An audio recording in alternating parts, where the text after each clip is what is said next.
What up, though? What up, though? How's everybody doing? Tonight I'm with Eve, beautiful Eve, and this time I want you to not just see an ugly old guy. I want you to see a young woman, so you can see, hey, that dynamic. You know, and Terrible. Eve, you want to introduce yourself? Well, peace to you guys. Thank you for coming through to our YouTube stream. This is a first for me with Dr. Winters. I'm very excited to be here. I'm Eve, and I hope maybe I have some things that you might want to check out later. My YouTube is streaming as well, so check me out Yeah, there. yeah. Why don't you talk to them about the juice in case they want to buy some? Very cool. On my site, just Mhm. eveagain.etsy.com or just vegan, but it's not spelled like that. It is spelled just eveagain.etsy.com. Um, we have merch that you might be interested in. We were just talking to Dr. Winters about how Black people have an issue when it comes to healing ourselves. We don't necessarily like to do that work. We like to go to other people who have done the work. My family's done a lot of work to make sure that the herbs that we are providing in our teas work. And as such, if you have an ailment, we probably can help you with that. If you Do go you to, uh do you want to present and go to your site and show it? I don't know if it's, how do I do that? Let's see. Okay, go down the. Okay, go to your site first. Go to Okay. your site. Have you got it up on? Have you got it up yet? Yes. Let's see. Oh, Here we go. you got it up. Okay, now go to present, Okay. and now try to find that. Find your and find the site that talks about the the Jews. Do you Gotcha. see it? Press Actually, Windows. hmm, Press Windows. Then you should it's see not it. that. It's the site. What's that? The site is not loading. Oh, well we'll let it load. We'll try to come back to that. Okay, yeah, that would be cool later. Or Anyway, or we'll do it next week. But you want to? Did you want to have any more things you wanted to say? well, I'm just excited to be here. I think that this is a good conversation to get us started. I know that there's been a lot of controversial thoughts about how this might work. You know, you being an older gentleman and me being my age, but I think our dynamic might give some thoughts for other conversations, and I'd like to continue to have conversations that push the needle and push us forward. So I'm excited to see what we got tonight. Yeah, I can dig it. Again, you guys know me. I'm that old guy from way back there in the day. But anyway, I'm not gonna pop my eyes tonight. I'm not gonna start talking in tongues because we're not in church. How you doing, JP? Okay, what we're gonna do? We're gonna talk about what is love a state of mind. Let me read a definition. Let me tell you where this came from. Back in the day, when I was teaching at St. Xavier University in Chicago, I taught the introductory linguistics class. Okay, what they did is that it was a bilingual course, and so the students in the course they had to, in a sense, take my linguistic class. And in my linguistic class, I wanted my students to learn the importance of information. How you doing, Jalen? You know, and I wanted my kids, my student, well, they were not my kids, but these were adults. But I wanted them to understand the importance of words and the importance of the meaning of words. And often, what I would do is just, "How you doing, Karen?" And often, what I would do is I would write on the board "love," and I would ask my students, "What is love?" Most of my students were always ladies, so ladies would say, "Love was this, love was that, love was all these beautiful things." And then I would always say, "Now, would somebody take out their phone or take out look and tell me what the definition is?" And often they were surprised because many of the things that they thought love was had nothing to do with love. So before we get started on is love a state of mind, I want to read this definition of love. This is from the Longman Dictionary. Okay, love: to care very much about someone, especially a member of your family or close friend. Number two, to have a strong feeling of caring for and liking someone combined with sexual attraction. Number three, to like something very much or enjoy doing something very much. And four, to have a strong feeling of loyalty to your country or an institution. Okay, those are definitions of love, but as you can imagine, that's not how we feel about love because we have a tendency to want to define love in our own way. What do you think about those definitions, Eve? I think that they're very superficial, but they're easy for people to relate to because of how we feel inside, butterflies and tingles and stuff like that. Mhm. Um, Once you start talking about action, I think that's when people start getting afraid of the definition. It's subjective, and my definition isn't the same as your definition. So, is this even a real thing that we're talking about? Yeah, and that's one way to look at it. But what I found is that no matter what we do, words, the meaning of a word. How you doing, Sean Parker, Nan Beauty? What we find though is in relationship to words that the meaning of a word never really ends. I remember back in the day, we used to talk about this whole idea of jealousy and envy. And envy is when somebody in a sense wants what you have. Jealousy on the other hand is when you feel you're going to be replaced by somebody else. What you find is that in most cases we really mix up those definitions. And that when you think about as love, a state of mind, how you doing our CGI Kid Productions? When you really think about this whole idea, is love a state of mind? Is that if you have a different idea about love, and I have another idea about love, and then the person over there has an additional meaning of love, then that means that what can make love as a unifying factor? I mean, sure, platonic love is real cool because platonic love, you're supposed to love everybody, but that's something that very few of us experience. You know. That's true. That whole my definition and your definition, I think that is why people don't want to say anything about love. They want to just move through life and not give anything meaning because once there's a meaning, well, now you're accountable for it, whatever it is. Um, I think that if I have a different definition of love than you, and then we're supposed to love each other, then at some point we would have had a conversation about what that looks like or what it means or what it feels like. And I know those conversations aren't happening as a whole across the group. Yeah, Maybe let's here and there. let's talk too. How you doing? But when you think about it though, is that I mean, how do we learn love? How do you think we learn love? The mom is the first teacher. And I've learned that over the course of learning about who we are. And we have many master teachers who talk about the mother being the first teacher.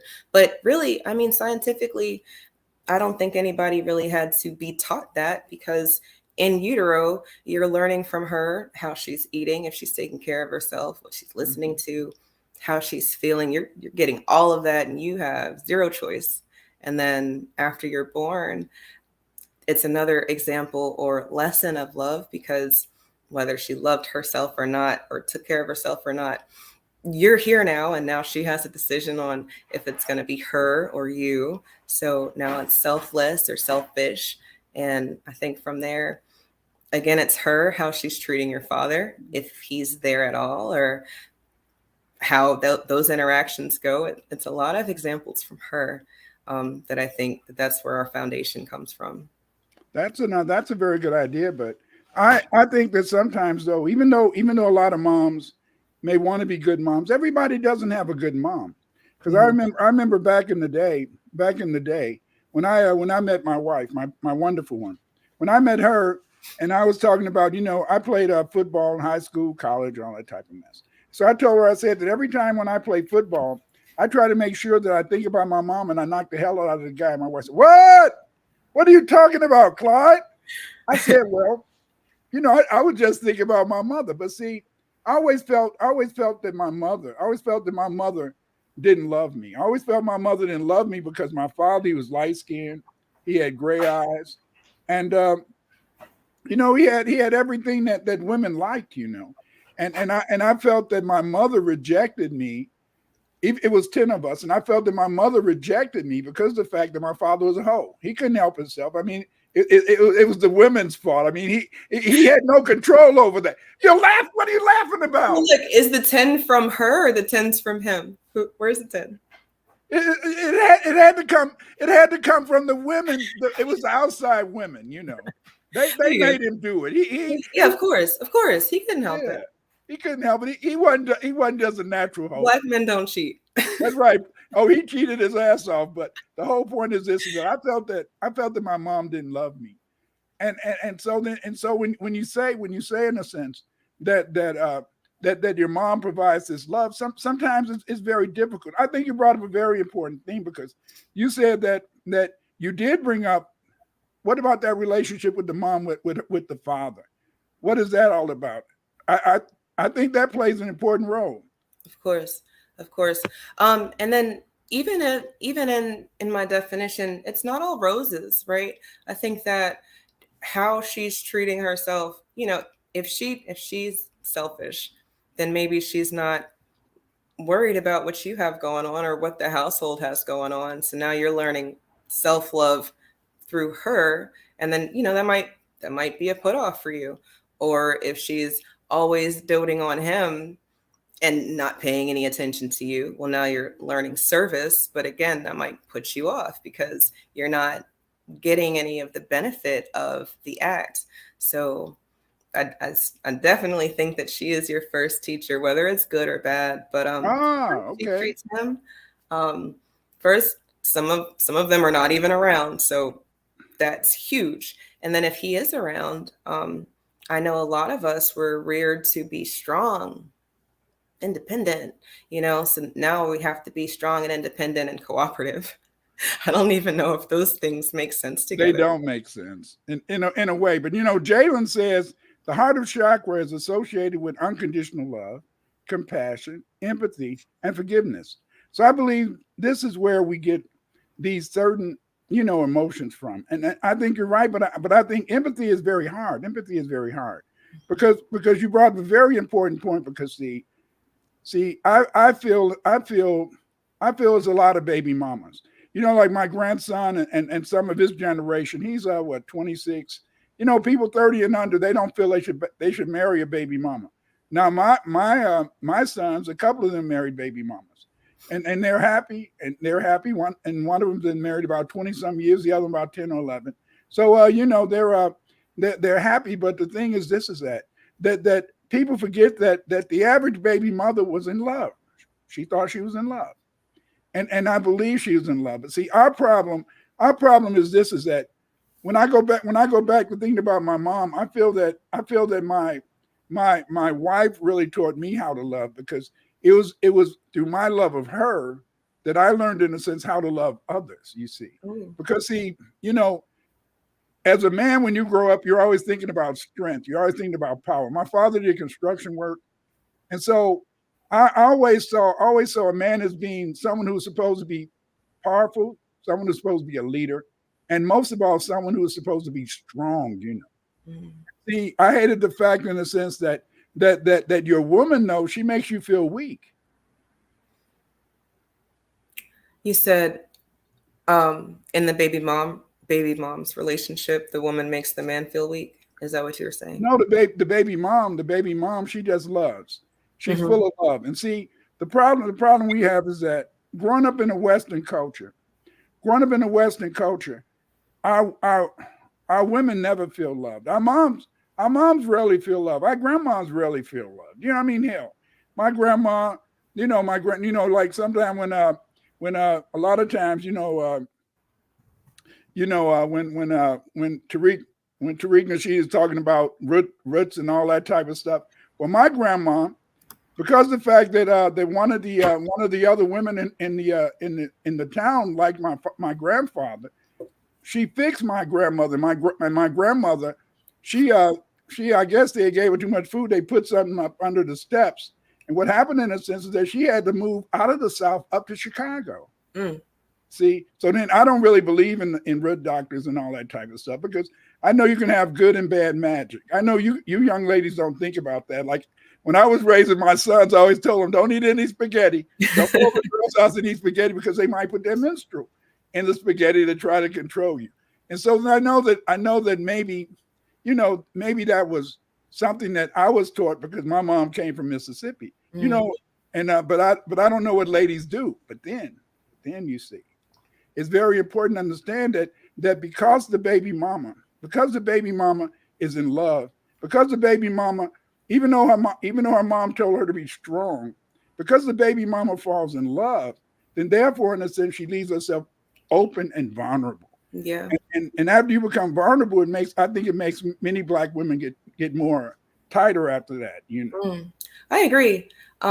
If you're going through life just feeling, that is going to make you very jaded very quickly, especially if the feelings are fleeting, as they are. That when you were reading the definitions of love, it always was coming back to, how something makes you feel. But if you go to the mall and you want to buy some shoes and they make you feel pretty, and then you go to Chipotle and you want to, I don't know. I just feel like there's a lot of different things that we can feel that you might not feel next week. Maybe you don't want Mexican next week at all. Like can't. But do you that. loved it this week. You really loved it. Mm-hmm. There's people who can't get through a whole year with, one jacket or, one type of something because now we need variety. I like that, but I also like that. And then we try to take that definition and put it on a person. And now we're back into the superficial, shallow existence of, I feel like this could do something, but I might feel like something later, and that should be okay. And it's not. Go travel abroad. How you doing? You're absolutely right, Eve. Because when you think back, when you really think back to, to that love experience when you really first fell in love with somebody, and it puts a little tingle in you. It makes you feel a little excited. I think that's why some men and women can't really ever be satisfied because they keep looking for that feeling. They chase that. That's an addiction though. But and you can't get it though. You can't they get don't it want all to say the time. The crackheads for love, Dr. Winters. Yeah, but it's hard. It's hard to retain. It's hard to retain that because see, the point is that as you were talking about a feeling about this, a feeling about that. It's just like when I used to talk to my students, that make them understand the word is that if love is I love that purse, I love that pair of shoes.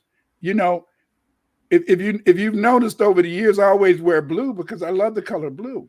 But the point is that is that love enough? You see, and then you brought up another thing when you brought up in a sense that example of food is that yes, a lot of times we feel that okay, I love Chipotle today.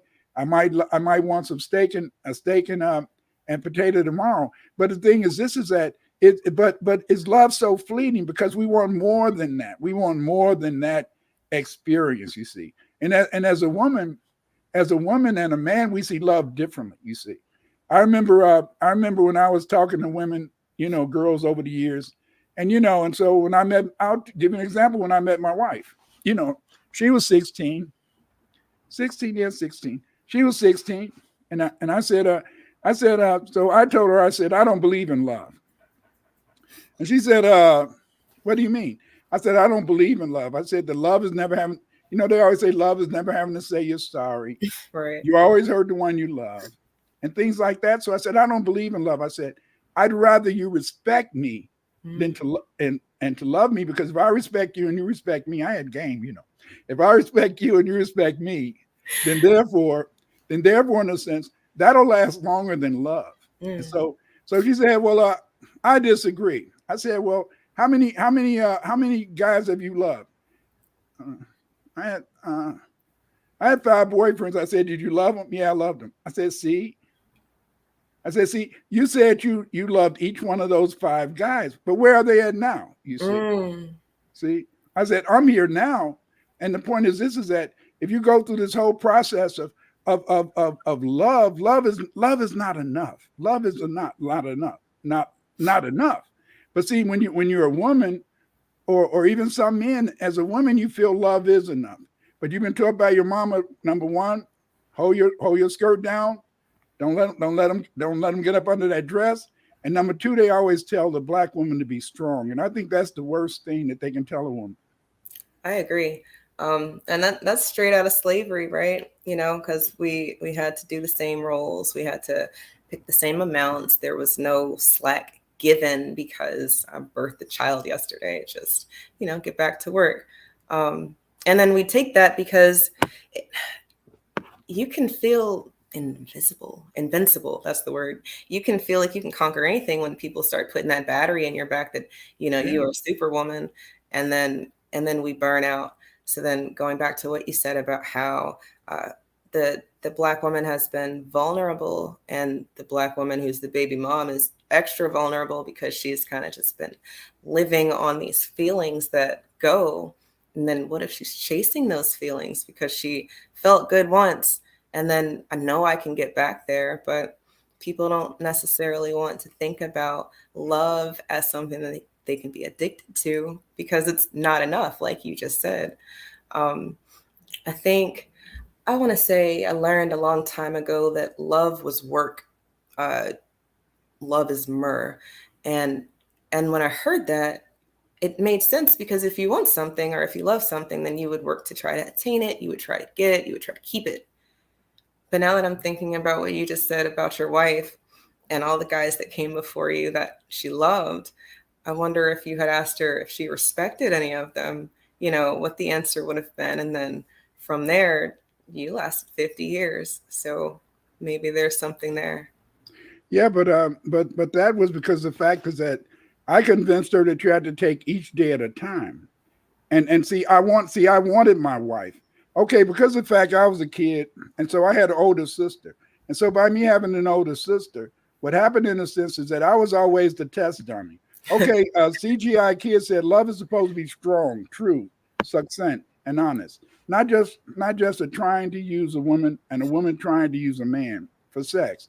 Sex is in love. I'm 21 years old, and even I know that. But see, that's the whole point, is that one of the definitions that I read says that love is sex. So this is very important. But the point is this, is that when you're thinking about this thing, you don't understand that love is constructive. You see, when I was young, I was a test dummy. So I always had my sister, you know, she was a teenager. So her friends would come over and they would use me as a kissing dummy. They wouldn't be tongue kissing or nothing like that, you know. But they would be kissing all on me and all that type of stuff. Oh, you're so cute. And so I grew up with a bad attitude, but luckily I didn't let it force me to become what's called a gash man.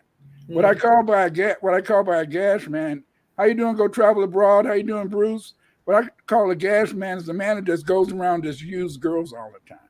Mm. And see, but I could have did that because I knew that women, they liked me because of the fact that they said I was cute. They said I had pretty eyes. And the thing is this, because they said this meant in a sense that I could use people if I wanted to.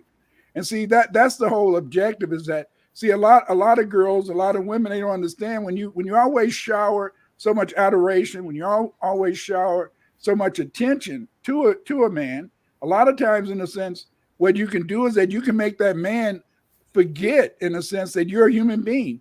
And instead of seeing the woman that or the girl as a human being, we may see her as an object. Mm-hmm. And a lot of this comes from our uncles and our dad. You know what I mean? The first thing, girls mature faster. I mean, you have your period. Nowadays, I had a period at 8 or 12 years old. But the point is this, is that back in my day, the average girl had a period around 15 or 16, you know. And so then they had their periods a little later. But the point is this, is that once you have your period, you know, a period makes you want to, in a sense, go out, and it makes you want to go out, and it makes you want to have sex, because that's what you have a period for. That egg drops once a month.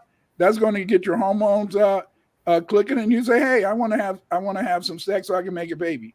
Go travel abroad said, I don't know that love is experienced in a universal way. If we go God matter, romantic love looks so many ways. That's what I think. Good. You're right, and that's what Eve said earlier. Love does look in different ways. But the point is this, is that when you're always showering on a man that he's somebody, when you're making a man feel in a sense that you need him more than he needs you, I think it sometimes makes us become jaded. Mm. It makes you jaded in a way. I don't know. What do you think? Do you think it's because it's not special anymore? Like if you keep hearing the same accolades over and over and over again, well, now you expect it. Or like we talked about, Chipotle, a sweater, some boots, Busch Gardens, and traveling to Tahiti could all have been things that I loved. And I don't know if we're supposed to be identifying those feelings with the same word that we would associate with a person that makes us want to move. And I think that, well, I guess as we've been having this conversation, I think that love, when it comes to people, is a feeling that makes you move. You said you wanted your wife. Well, you had to do something to get her.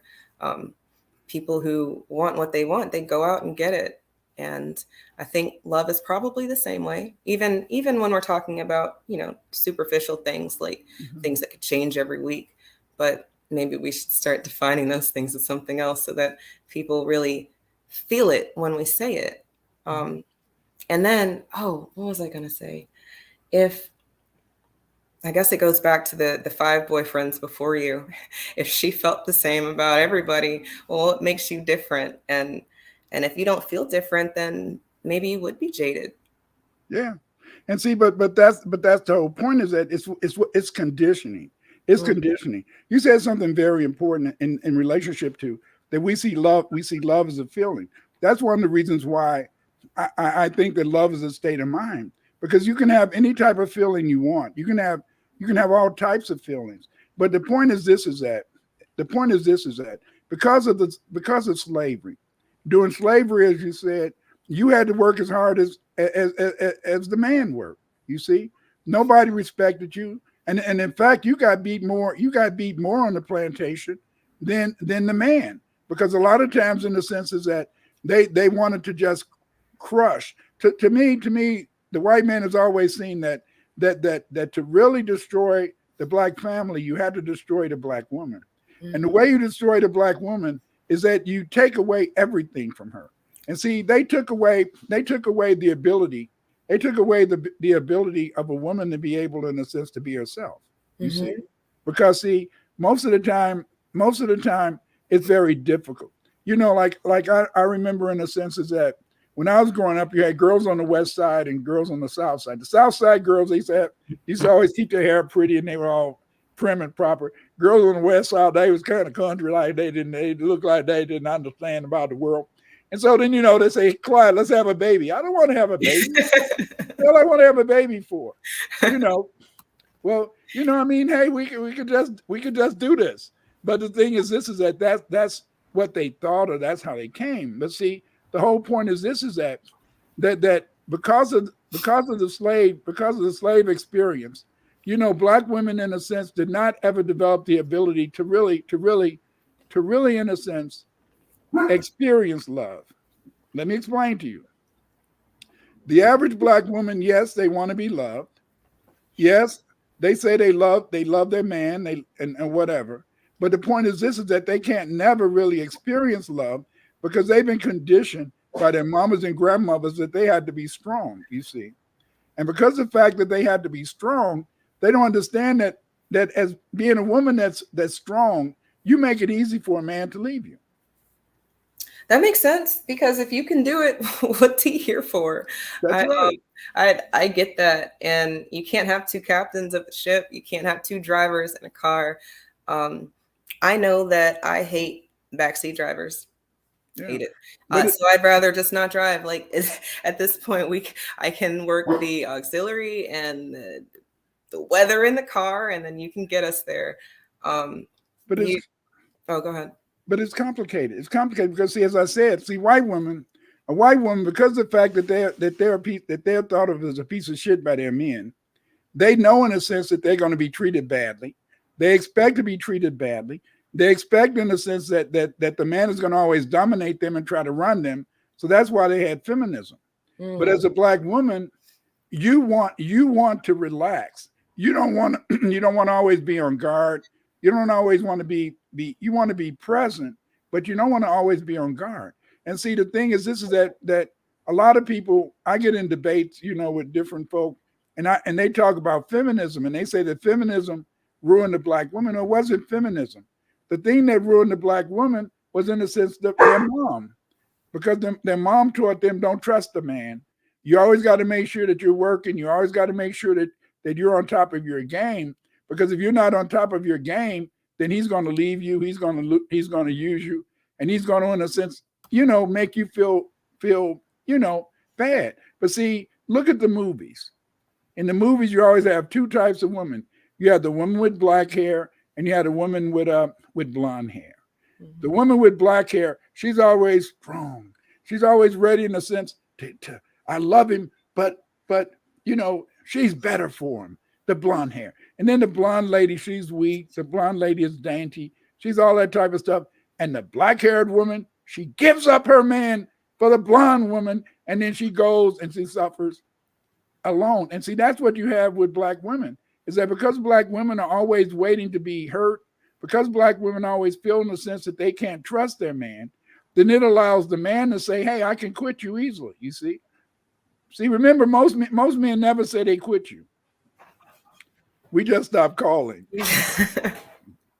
I mean, that's definitely a good way to make your point clear. But you're saying things that need to be said. If you can, the 50-50 conversation that keeps coming up, or, like we talked about earlier, your wife didn't have to work. People think that, well, I bring this to the table, so I should get X, Y, Z. And at the end of the day, I think that women, black women, we need to take a step back and think about what you just said. Like, how do we want things to be? And how I want things to be, I'd love to exist in my feminine 100% of the time, but probably not safe. Might need to put my guard up sometimes. Maybe I'm not just friendly with everybody because it just feels good. I'm not just going through life feeling how I want to feel because, I'm a woman and I'm feeling. But in the same breath, if that is how I am, then you would need to pair up with a man who's going to protect that, because this is very dangerous. Somebody's going to do something to you because you're so open and because you're so available. Maybe. And if you're not paired up with someone who wants to protect that, well, now you're exposed and open. So maybe you completely shut that side off of, shut that side of you off because you don't have the protection. Not that you don't want that, not that you don't want to feel that, but you don't have it. And if you don't have it, then you got to work with what you got. And if what you got is your degree and your job and bills and mortgage, well, that's what they lead with. And then they might be alone. Maybe they have some cats. I don't know. How you doing, Lindy? How you doing, Zachary? But see, it's not always as hard as you think. See, the basic thing is that to me, I think that most women don't understand is that you have to give yourself agency.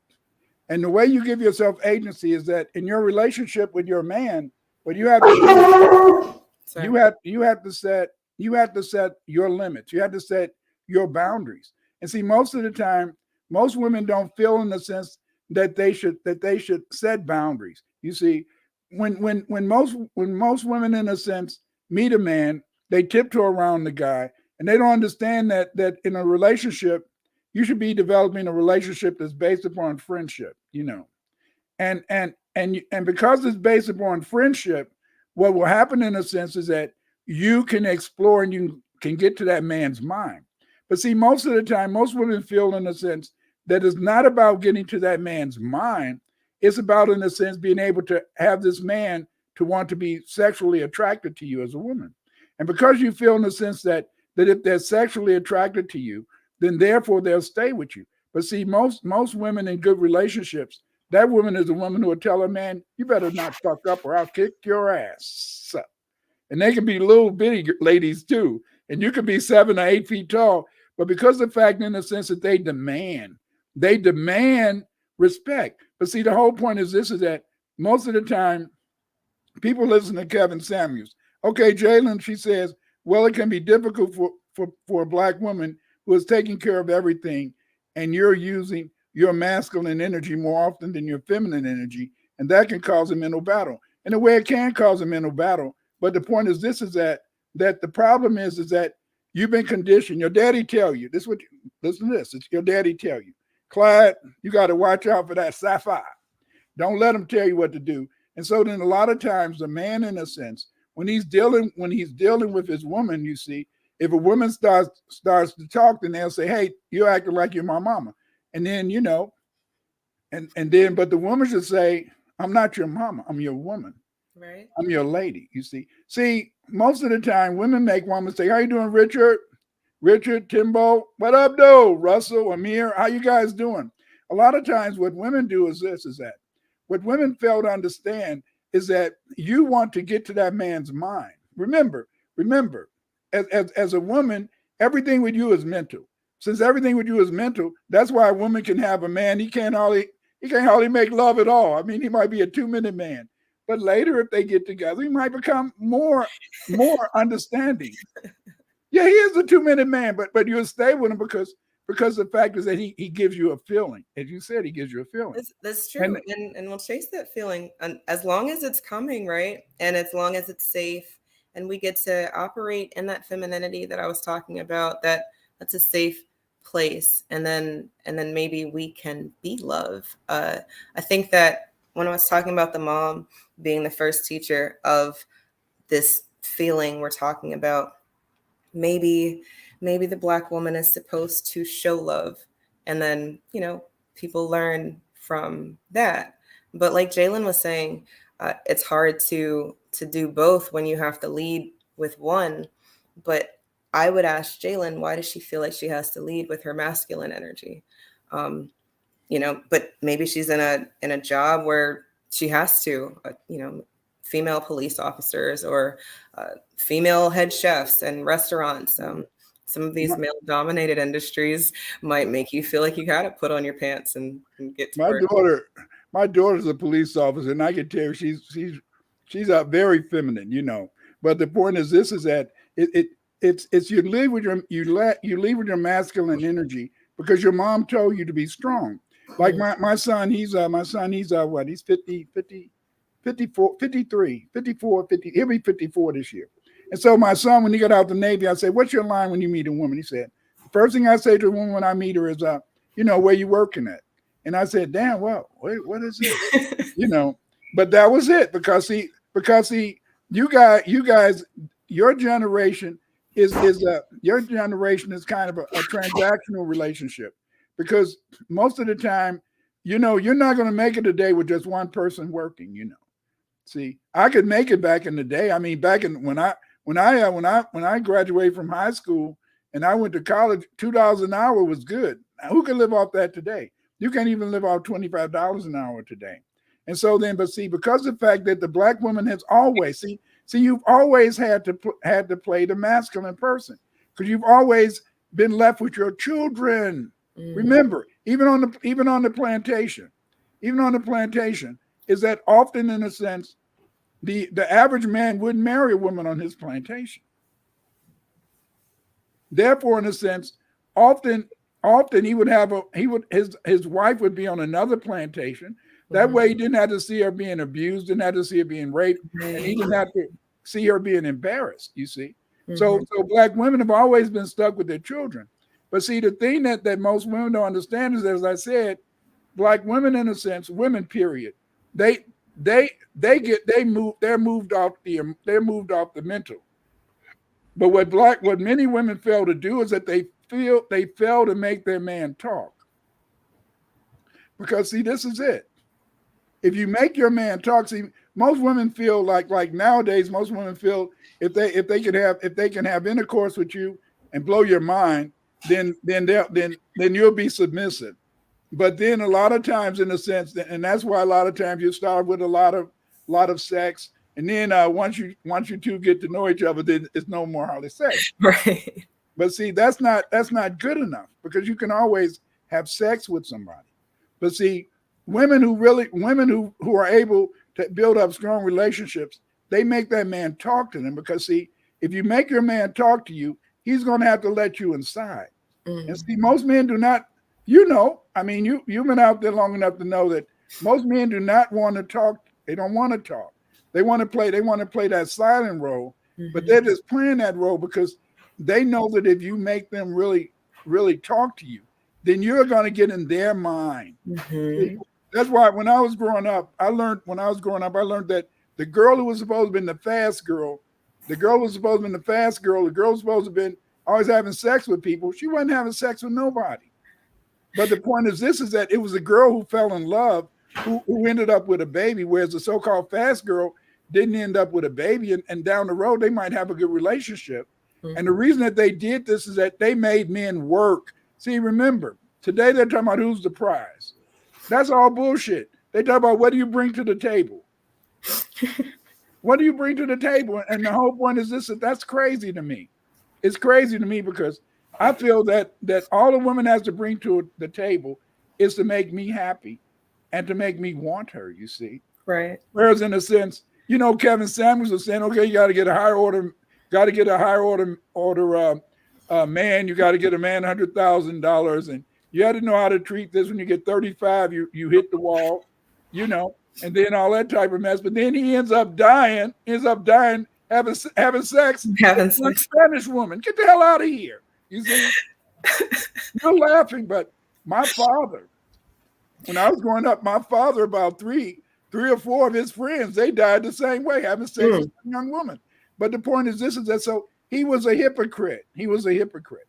But the point is that Kevin Samuel said a lot of good stuff. But the thing he didn't tell women is that if you want to have a good relationship with a man, because as I said earlier, is love a state of mind? We've already established the fact that love is feelings. We Mhm. already established the fact that love has different interpretations based upon the person. So then, therefore, in a sense, maybe if we're engaged in a relationship, maybe we shouldn't talk about love. Hmm. Maybe we should get some other thing to talk. I don't know. What do you think about that? That's a good point. Essentially, the love part is that tingly thing that everybody feels. So we already got that. We feel tingly about each other. But yes, there are so many other things that we need to be talking about if this is something that's real or something lasting, something that we want to extend into the future. Um, Kevin Samuels. Yeah, yeah. I think he said a lot of things that make sense, but sometimes people live their life one way because nobody's going to check them on it, so as long as they get to tell everybody what works and it's something that makes sense, well, now But it people didn't. It, have that. it didn't work for him. He was divorced two or three times. So how could so? But Right. I love Kevin Samuels. My man is O'Shea Duke Jackson. You know, and my daughter, if I even mention his name, she'll get out of here. God damn, you're not my father. Leave me alone. Let's see. But that's my daughter. She has, but some of the things are good. But see, you know, it goes back to what Harvey said. A woman think like a woman, act like a woman, think Act like a like man, a- or some others. yeah. See, no. What it is that you get your man, you make that man, in a sense, communicate with you. Because I guarantee you, if you late family, listen to me, family. I don't care how old you are as a woman. I don't care how young you are as a woman. If you make the man that you're interested in, the man who is interested in you, make him talk to you, get into his mind, because see, if you try to make a man talk to you, you're not gonna have to worry about him sticking around because he's gonna get some hat. He's gonna get out of town because see, the thing is this Usually a is lot of that yes, because see, you had to make him feel. See, time. if as long as you can make a man not feel, if you're an independent woman, okay, if independent woman, it's easy to quit an independent woman. Mm-hmm. You know, why is it easy to quit an independent woman? What do you think makes them easy to quit? Because she got it all. She can do it. What she need me for? That's right. Not only that, she's got it all, but at the same time, in a sense, it allows you to not feel guilty. Oh, that's even a better point because she didn't need you. You were just a piece of meat to her. I'm sorry to Yeah. tell you. You But know, I wanna touch on making let me keep that thought. go ahead. Go Travel Abroad said, I agree. Boundaries is a process of many Black women, and mothers didn't teach or learn it. Think it's a shadow work journey. I think that's interesting. But go ahead. Making your man talk, or making the man talk. Like you said, men are not necessarily going to be so talkative. So if you can make him talk, well, now you've shown him that you're interested in him. And if you can show him that you're paying attention to him, well, now he's interested in you, because not only did you make him step outside of himself and start communicating in a way that he wouldn't before, because if you weren't there, he'd probably just be quiet or talk to somebody else about something else.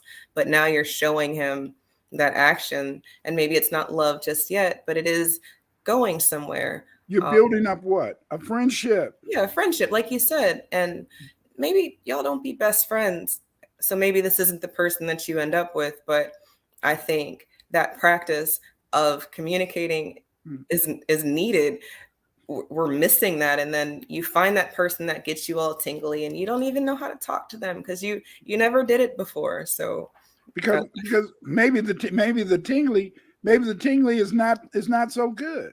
You see, because the point is this, is that the tingly feeling is good, and you get that, maybe once or twice. But see, the whole point is this, is that I think that in a relationship, you have to think about what is the future. How you doing, chemistry? How you doing, chemistry, black magic, Amir Laster? How you guys doing? But you have to also think about the fact that since love is a feeling, or love is a state of mind, then maybe in a sense we have to try to find another term. We maybe had to find another term to define our relationship.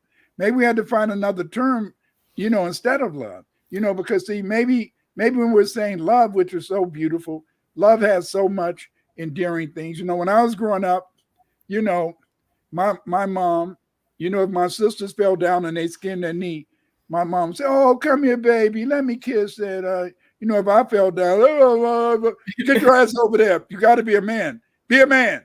Be a man. Shit, I'm 4, 5, 6 years old. It hurts. I don't want to be a man. But I understand now. You see, is that I remember once, and I've told this story many times. I was talking to my grandma, and I got out of college.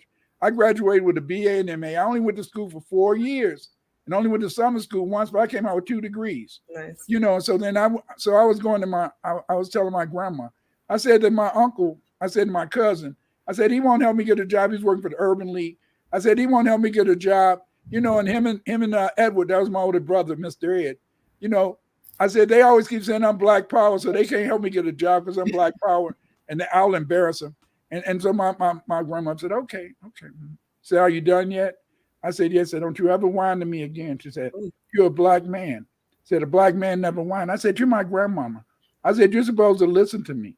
Anything I ask you for, you give me. Why are you telling me this? She said, because you're a damn black man. You're a man, boy.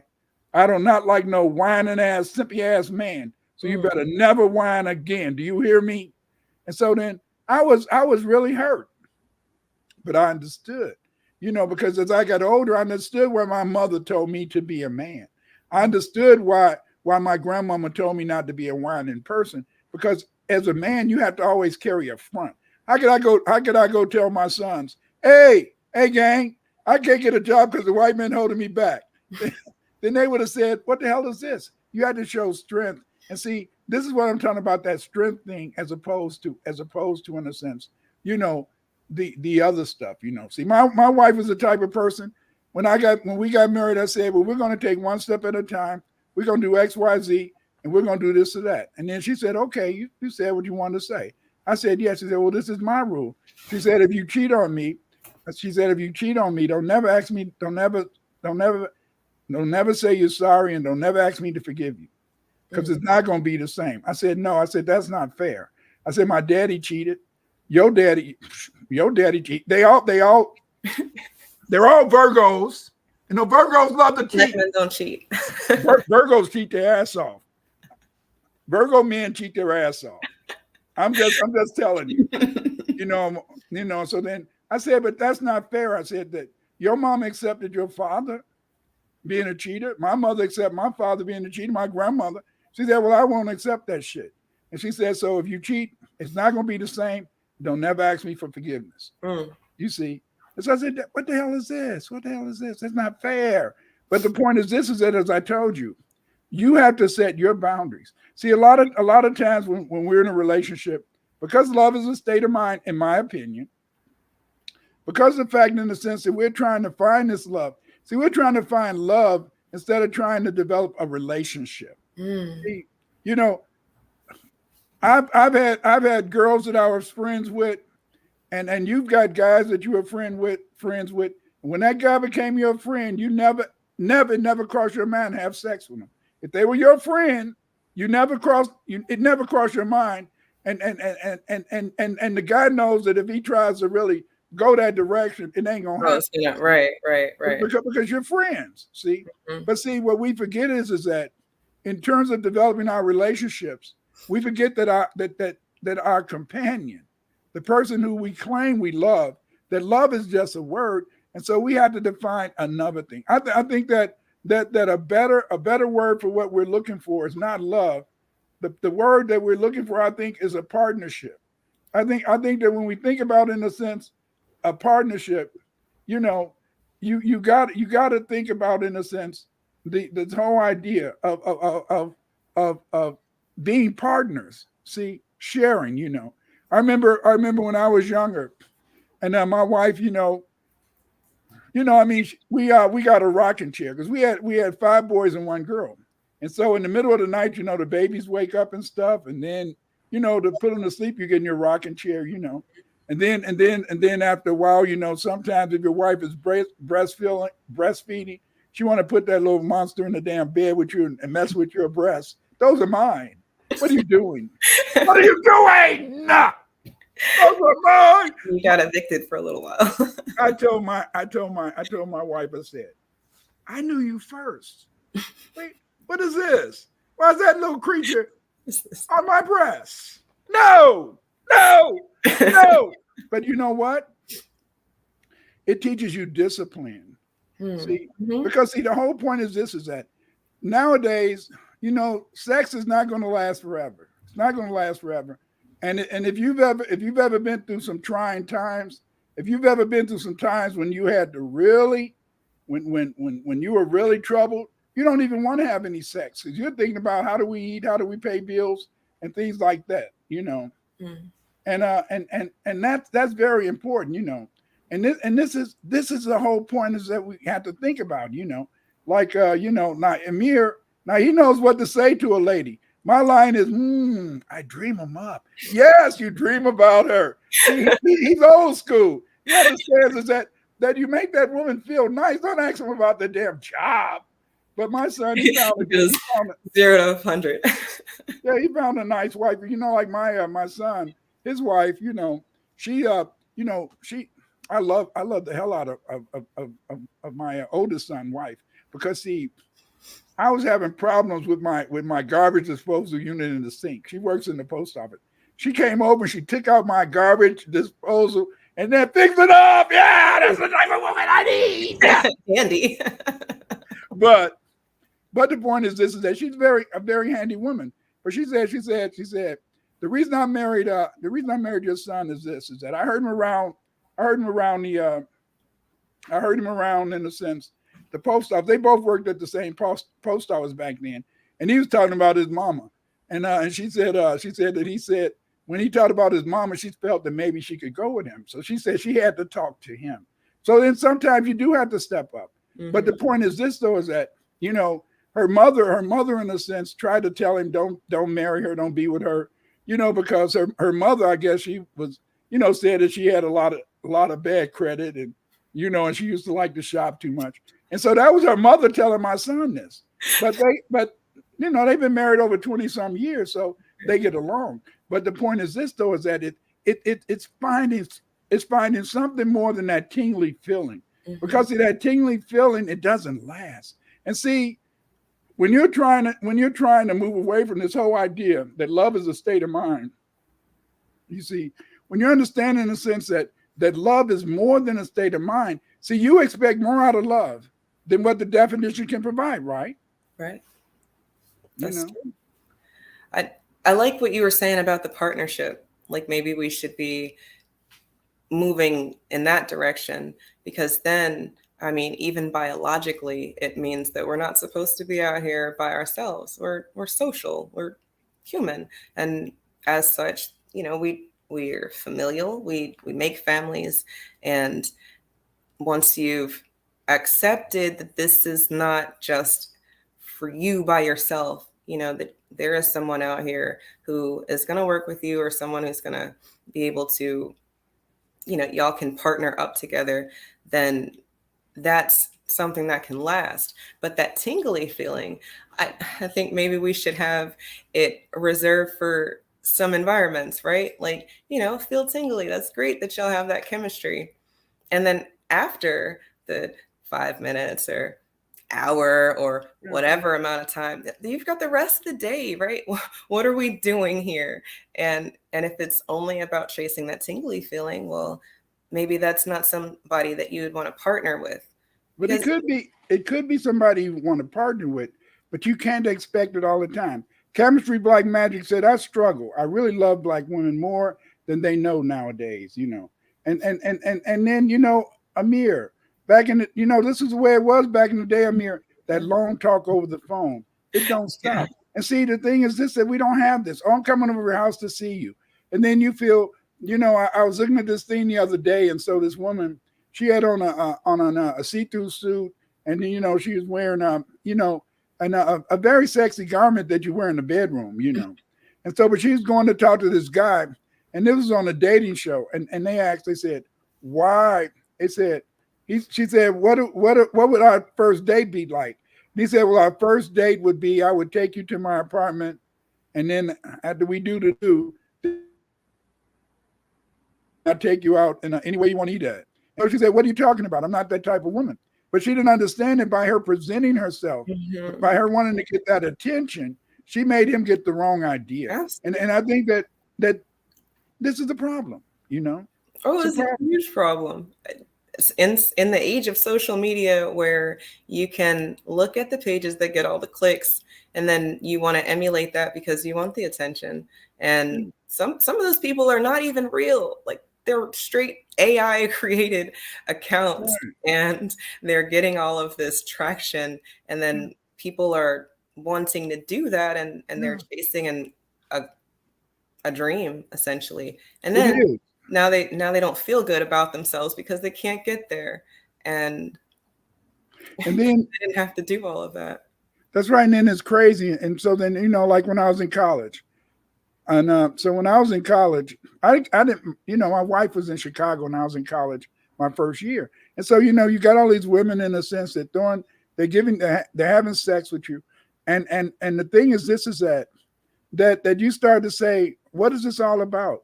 I remember, you know, a girl, I was kind of lame at first. So when I first got to college, I was in this girl's room. And so then she started undressing. I said, damn, hurry up. We want to go to the party. I was dumb. I didn't understand then.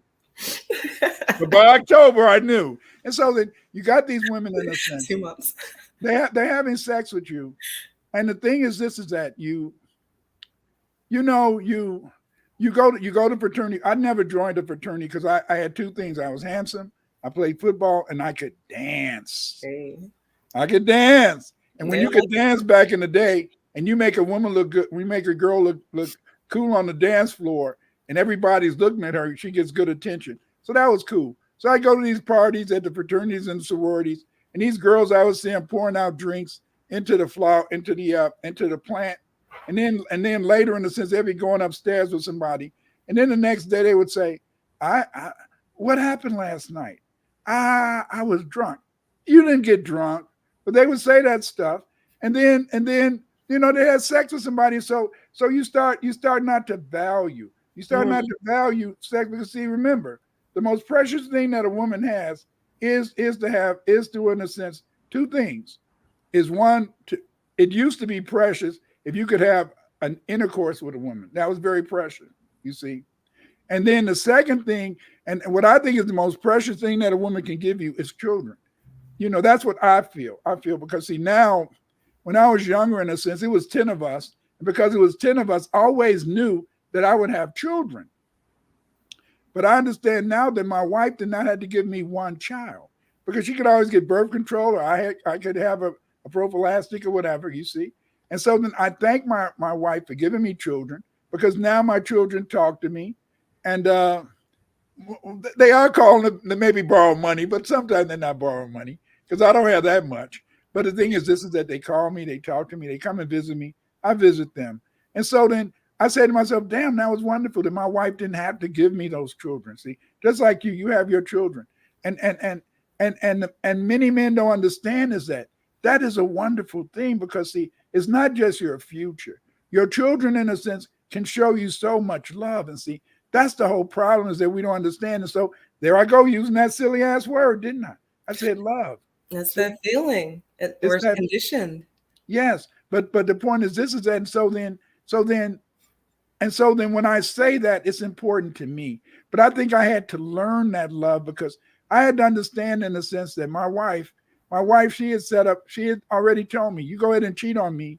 You see, you go cheat on me, fine. You see. But I learned early in life is that hell, a lot of times you can't even hardly satisfy one woman. How you gonna satisfy two or three? You see, but as I said before, if a woman in a sense admires you, it doesn't matter if you're able in a sense to give them Right. one orgasm or 24 orgasms. It doesn't matter. Because the point is this is their relationship. But see, when you're thinking about being a partner, is it's the things that a partnership encompasses. Like you, what do you think a partner is, Eve? What is a partner? I think a partner is someone who helps you get the job done. You'd have to decide, what it is that we're doing.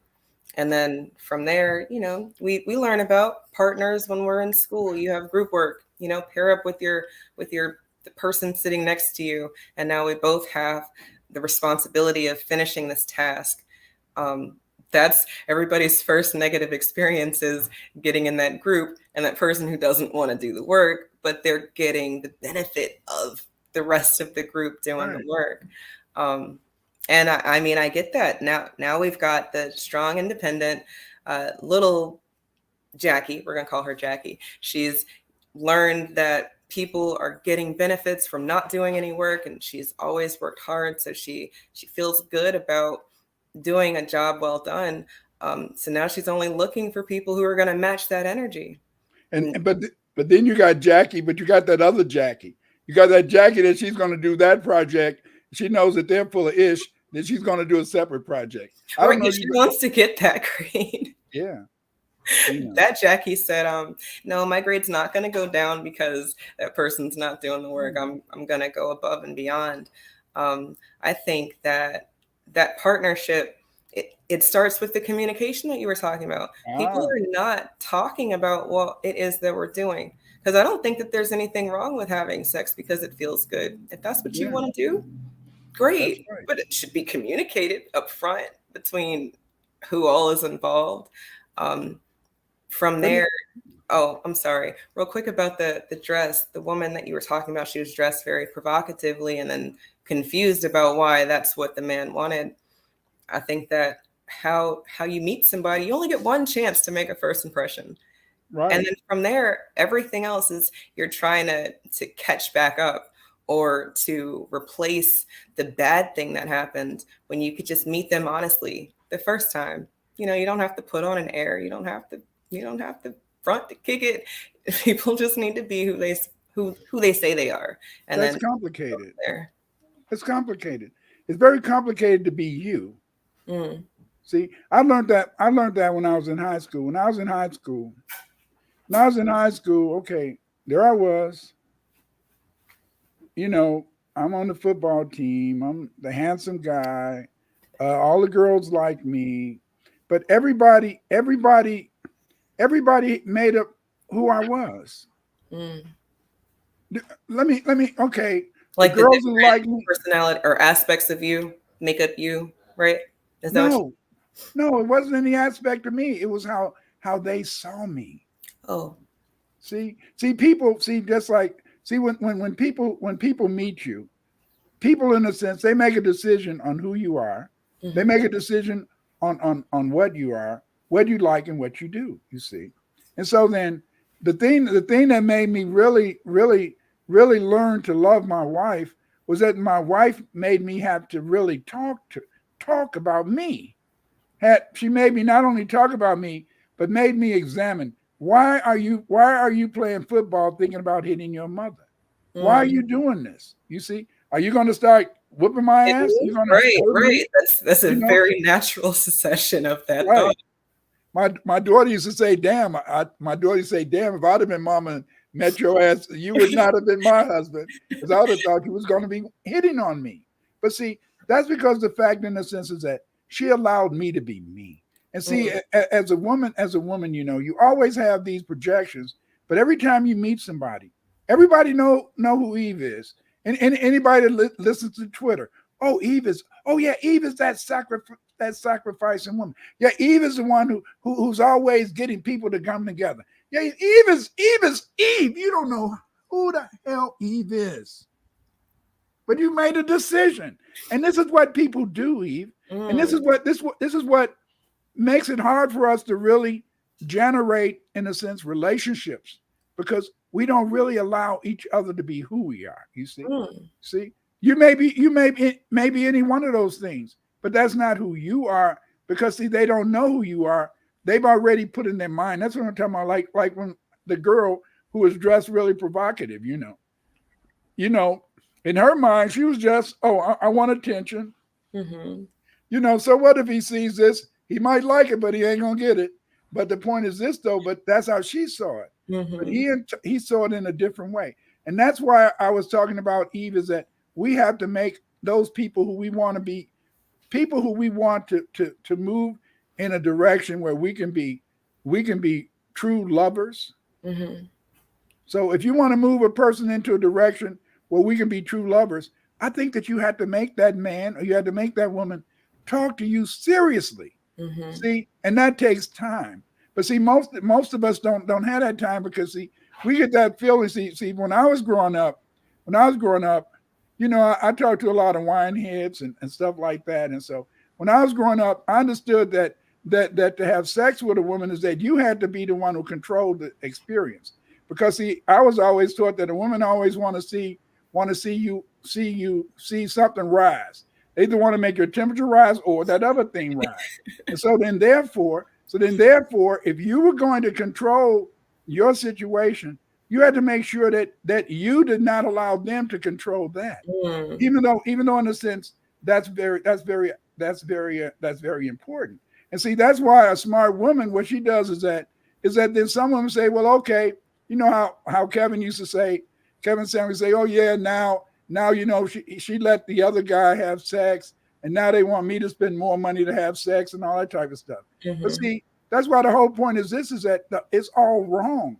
It's all wrong in a relationship today. Remember what I think it was what Chemistry Magic said, is getting on the telephone and talking. We Yeah. don't do that. We don't really talk. I mean, I spent so many dimes back in the day because I didn't want to talk to my mother on the telephone. So I'd go to the Walgreens. We had a Walgreens back then, and I'd go there and I'd put my money in the telephone, and we'd talk for hours. But I didn't want to talk about my mother and them, because we were talking what we wanted to talk. Like Mm-hmm. like I'll admit that after we got married, my wife, she took all our love letters and burned them. I wonder why. But anyway, and so that's it. I mean, what do you think about that Eve, that people don't know you because they always want to picture who you are? What do you think about that? What about that? I think that phenomena is that pedestalizing thing that people do because of how they meet you. Um, I'm happy that a lot of people, their first thought about me is similar to things that you've just said. But like you said, people don't know me. If I were to talk about me, I don't know that that's how I would lead.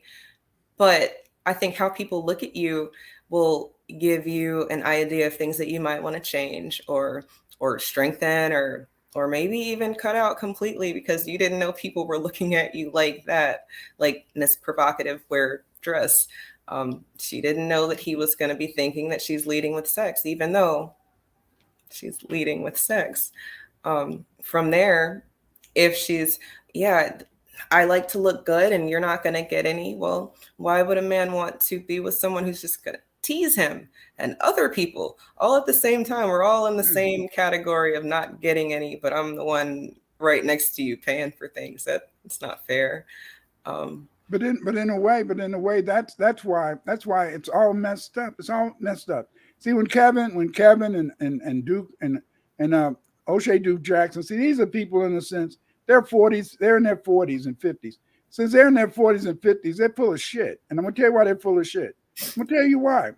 They what they've done is that because of the fact in a sense that they didn't have the game to be able to get to know the women that they were dealing with. They didn't want to open up to those women that they were dealing with. Then therefore, in a sense, now they're men who are not with women because they don't have a wife, and therefore, in a sense, they see every woman as somebody who's supposed to be somebody who's supposed to, in a sense, allow their vagina to be a receptacle for their sperm. You see, instead of in a sense, instead of in a sense realizing that it's not so much about her being a receptacle. That's what your wife is, but but when you want to have every woman that is supposed to be like that, then you don't really get to know anybody. You see, right. JP said, "True love comes from God. You have to love God and have a relationship with God in order to love yourself. Then we can get into a relationship ordained by God. That's a different type of love. It is a different type of love because see, how many men think about this, Eve? Because see, my wife, we were both very strongly believed in God. That's one of the reasons why we believed in Black Power, and that's why we were ready to die. We would die. We would die for the people because we felt that God had a place for us to go. But there's so many men and some women, but there's so many men today that don't have love in God. And in fact, I used to hear a lot of those brothers when they be talking, they'll be saying that's kind of simpy to be in love with God. They feel in the sense that they're being smart because they're not in their feelings like what white man says. And so see, but the point is this is that like she said, like JP said, is that if you love God and your mate loves God, then you two are going to want to be together. See, this is what it's all about. It's the partnership. See, it's two people that are apart who come together. See, that's what you have sex for. When you have sex, you have 7 openings on your body. See, when you have an orgasm, if you're lucky enough to have orgasms, but if you have an orgasm in a sense, when you have that explosion, you exchange genetic material. That's why a lot of times, in a sense, men and women who've been together for an extended period of time start to look alike, maybe think Yes. alike, and things like that. Mhm. Because see, you're sharing it. So when you're always having when you're having a lot of sex with different people, then therefore, in a sense, you're not getting the sacredness. And see, that's the problem today is that most of these old guys, because they're so warped, because of the fact in the sense that they didn't have any game and they didn't know how to really talk to women, they didn't know how to be a friend with a woman. See, it's hard. It's hard to be friends with anybody. Think Let about me ask you, Dr. Winters, what if those men know that the opening to y'all's heart is through communication, and at some point a woman used that against them?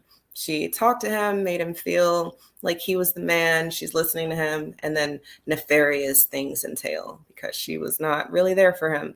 And now he's that. jaded, and now he's going through life trying to use women as receptacles, like you said. But it all started from knowing that that's the way in. And but, but see, you said something very important. See, you said that you were listening to them and you were listening to their dreams.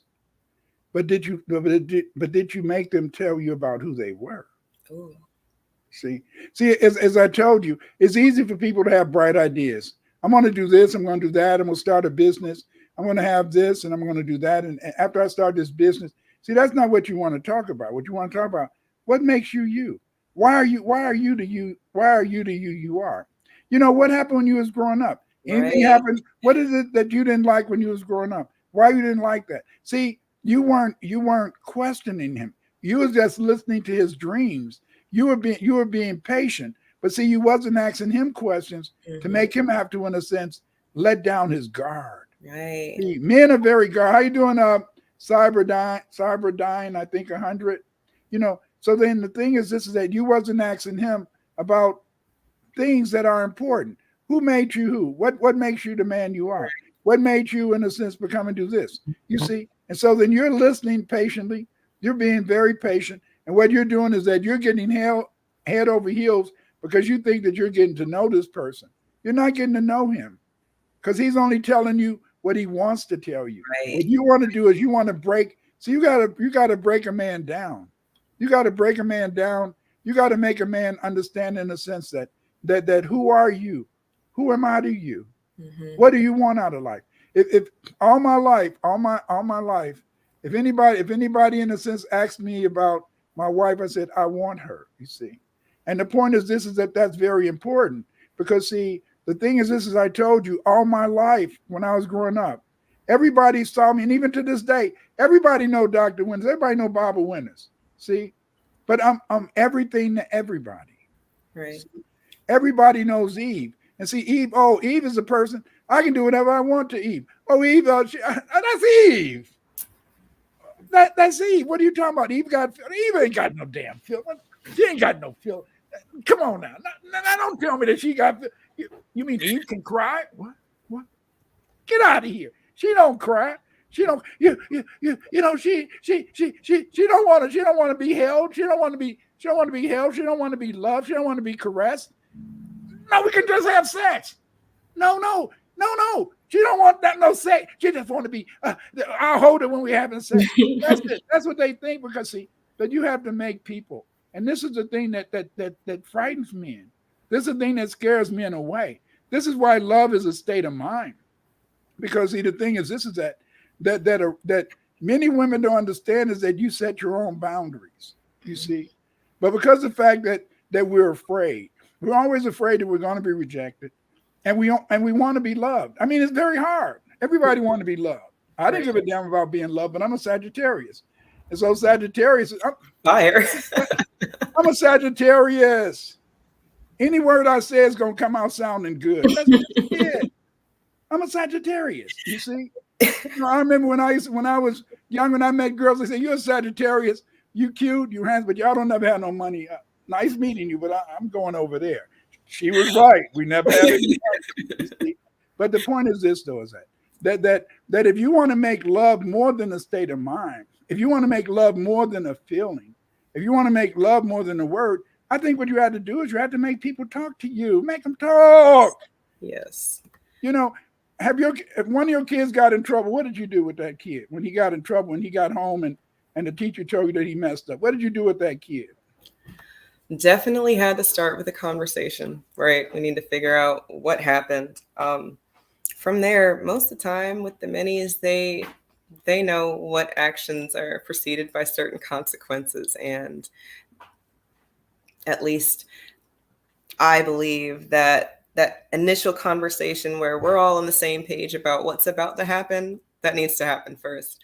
I've seen a lot of students, because I'm a teacher, I've seen a lot of students where they'll get in trouble in the morning and then there's supposed to be a consequence at night and the student has no idea why this huge consequence came later because they don't remember what happened in the morning.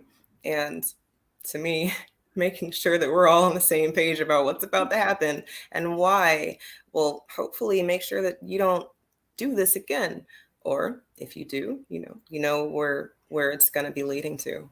And so then, but why don't women do that with the men that they meet? I'm not talking about being deep, but why don't when they meet a man and they like this man, they want this man to be a partner with them, why don't they have the nerve to make that man have to tell them who they are? See, most of the time, as I told you, you already figured out a guy. Hey, that guy's a dapper guy. His shoes are clean. He dressed real sharp. Got nice shoes. He dressed real sharp. He smelled good. Hey, that's a nice guy. Mm-hmm. But see, that's a surface image. That's an image that we develop. Just like when you meet a woman, she looks good. She's got a beautiful face. She's got nice legs. Some people they like big butts. I'm not that type of guy. My wife, I like a nice shapely women, whatever. I like to look at pretty. I'm not going to tell a lie. I like to look at pretty women today. I can't touch you, and I might not touch you, but I love to look at pretty women.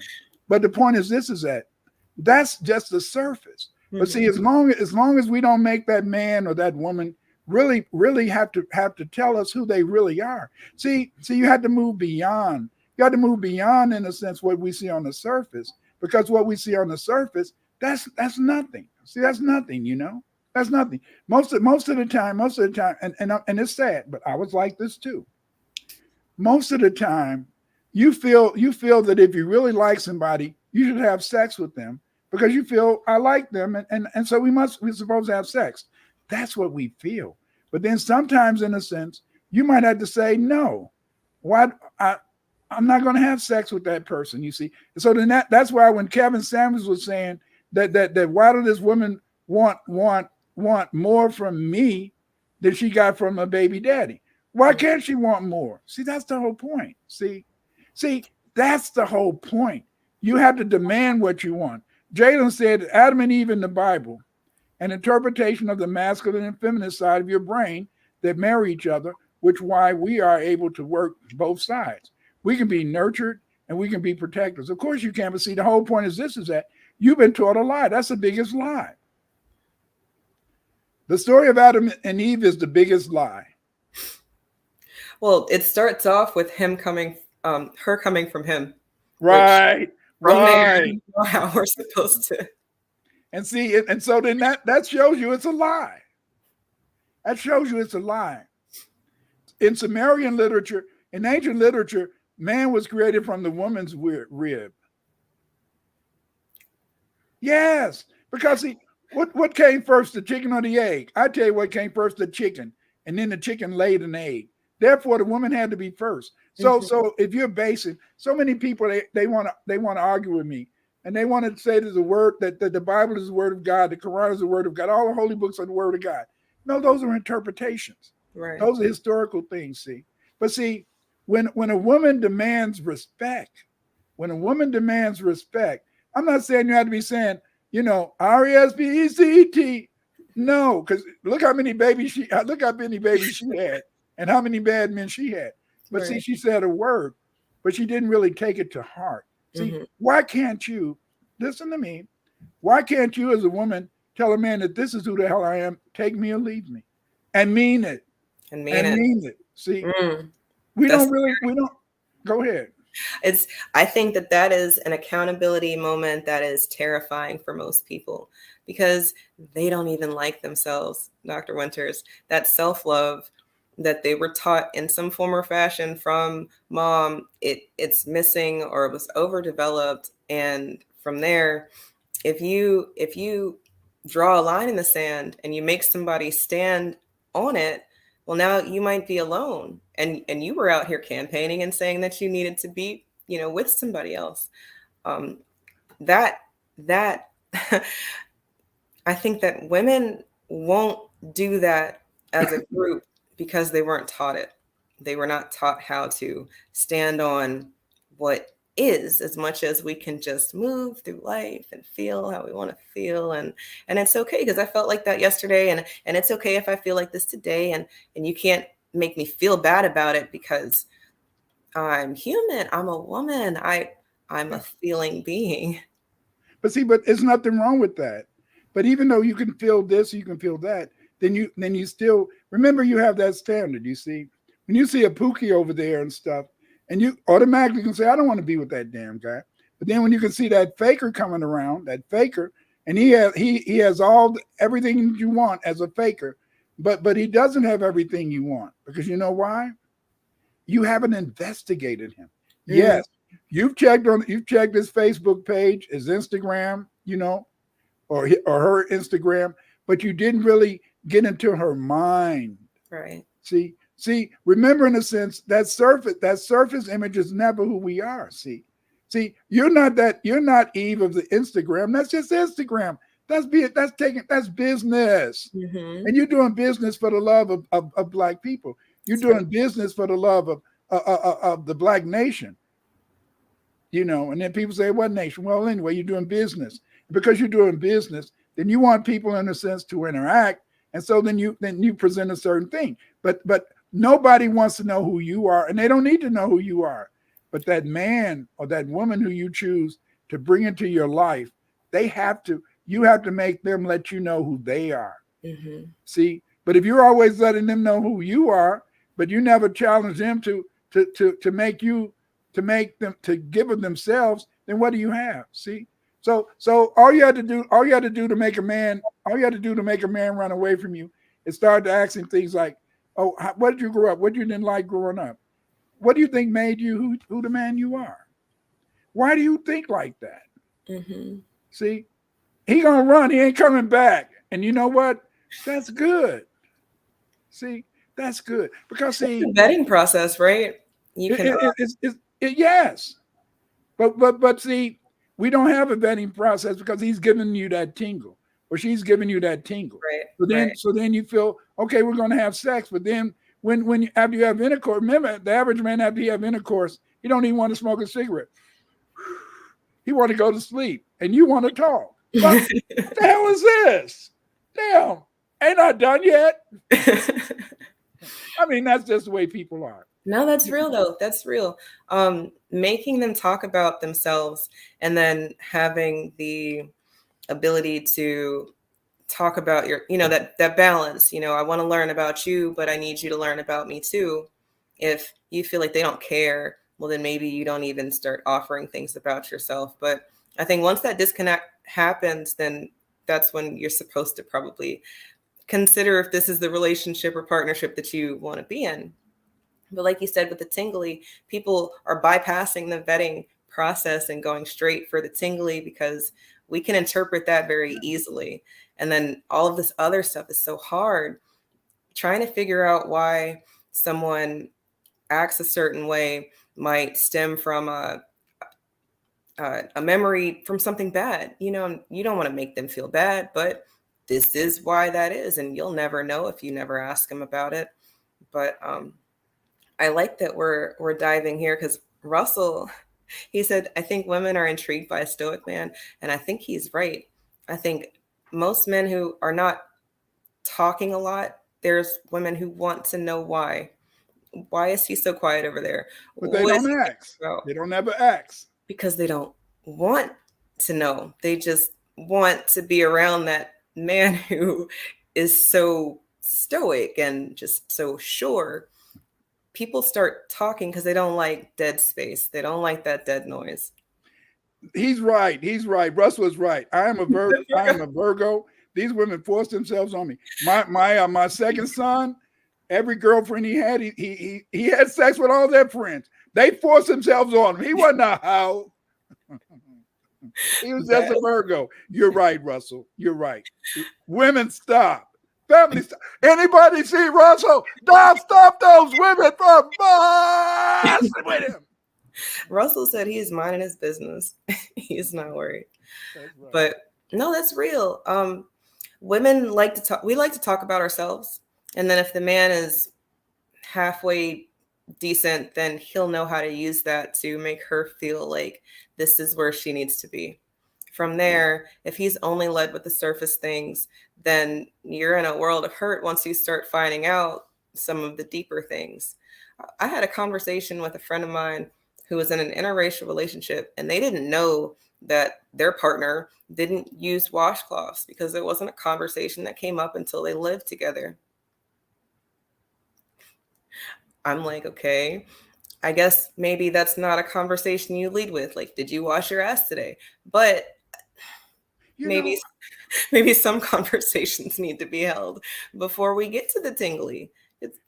I think about that because I know that's what that tennis player lady said.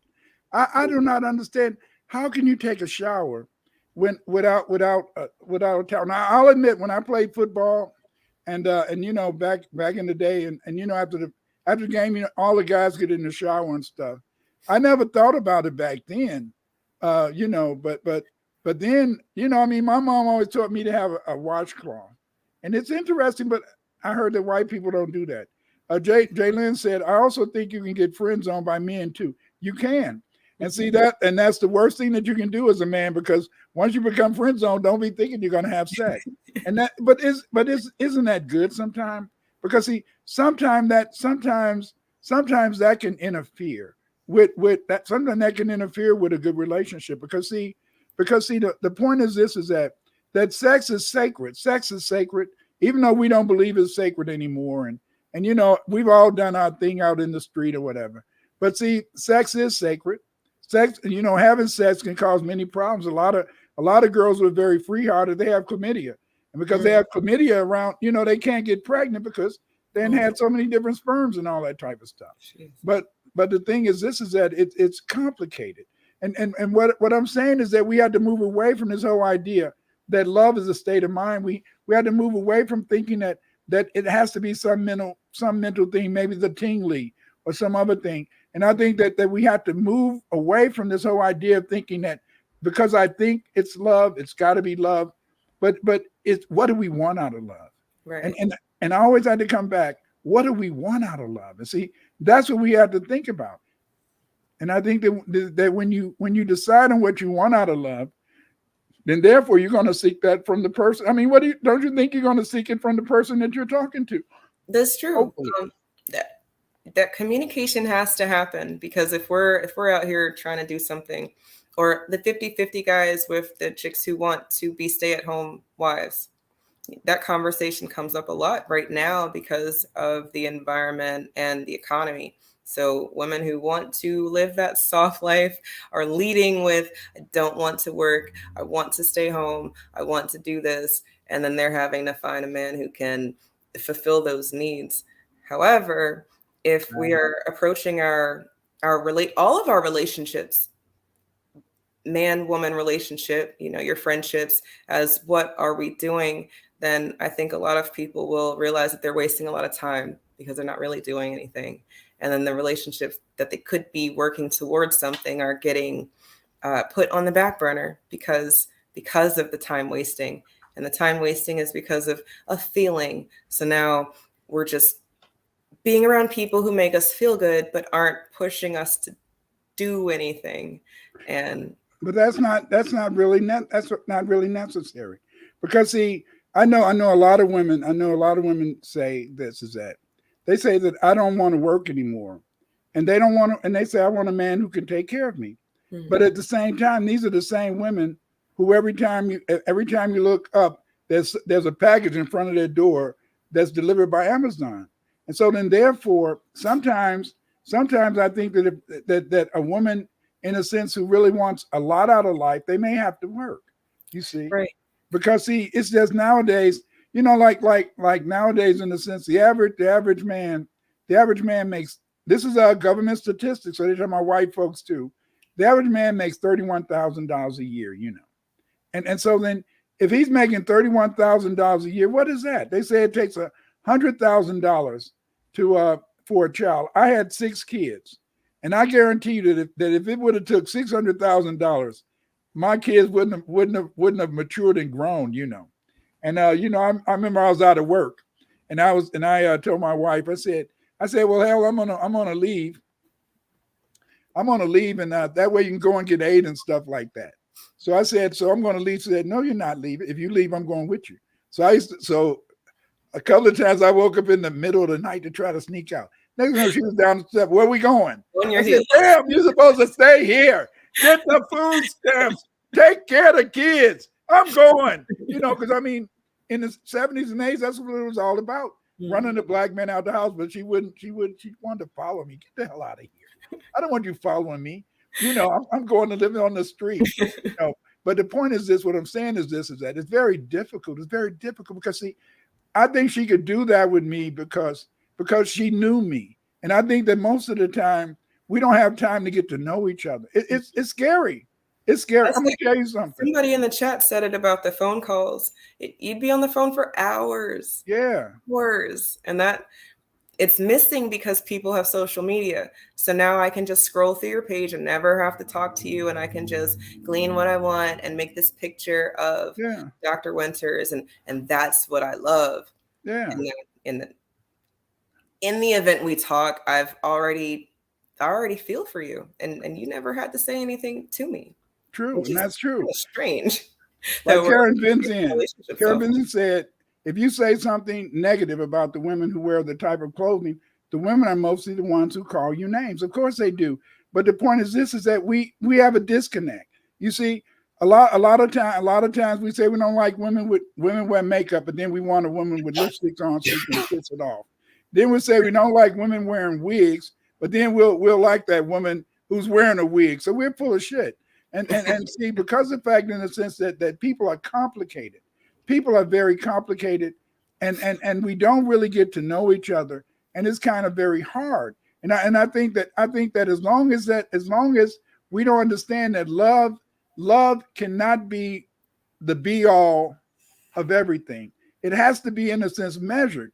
And the only way that you can really have a real partnership is for two people to communicate with each other, for two people to talk to each other, for two people, in a sense, to try to get an understanding. I remember back in the day when I was younger, and I used to talk to some brothers, Hebrew Israelite brother, and so then, we would talk about this and talk about that, and then, I was a Muslim back then, and so we would talk, but we always found some common ground. We always found some common ground, and then by the time we wouldn't get into arguments because we could find common ground. And see, that's the whole point today, and that's why a really smart woman is going to make that man communicate with her, make that man talk to her, make that man share. See, because see, as long as a guy doesn't have to share anything but his sperm, then therefore, in a sense, how can you build a strong relationship? See, and so then women are always spending their time saying, "I'm trying to figure out a man." I still don't figure out I still don't know how the hell my wife thought. I don't know what the hell she thought. I don't know what the hell she thought. See, Does it matter? I mean, I guess it might matter, but yes, it matters. here's why I Go ask. ahead. If she's treating you how you want to be treated, Uh-huh. and things are how you want things to be, she's providing the children and taking care of the home.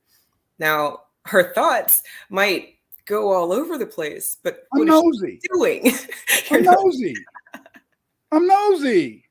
I have this is something that I'm dealing with right now because my thoughts are scattered a lot of times, or I have a bunch of different thoughts. But what am I doing? I try to focus on what's in front of me. Can I accomplish this task right here? And then can I accomplish the next task? And then try to every step, every day at That's a time. beautiful. That's It's a beautiful. work in progress because you have to really sit and think about everything. So, as scattered as my thoughts are, I have to put them in place and then try to attack them. But I don't know if you need to know all of those thoughts because what if they're not productive and I need to process and, I don't give a damn. I don't give a damn. And you're not going to tell me anyway. See, because see, that's the whole thing. And that's what makes a woman mysterious. Is that there's always something about her that you want to know. And see, the thing is this is that as in fact in a sense is that you always want to see this because you're in a battle, and your battle is that who are you?